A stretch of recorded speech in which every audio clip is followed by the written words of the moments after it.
دغه ډېره خبرو ویلې وم شیخ لرې جوړوو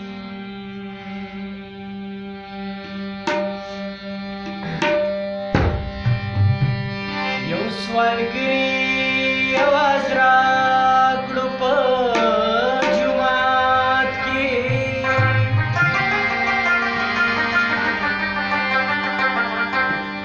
ویل د خدای په رضا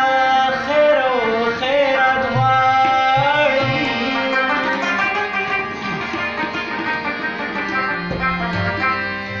نو ما ویل مانې د هغه په کور کې غواړم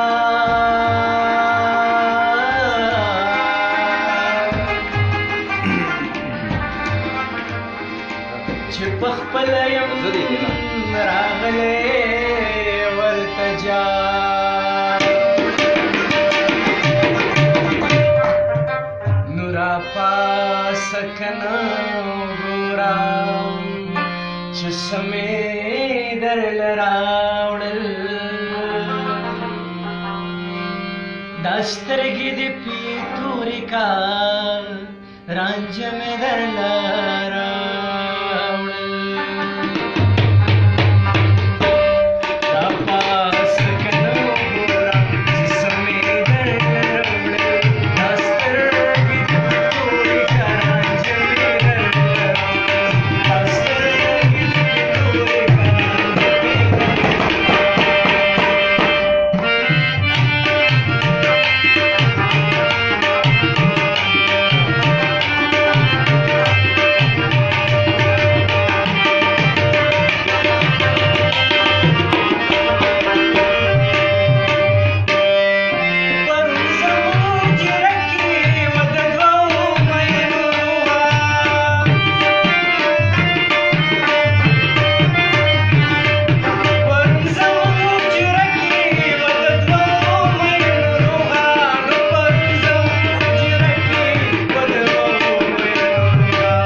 سکړ مړې سم خواږه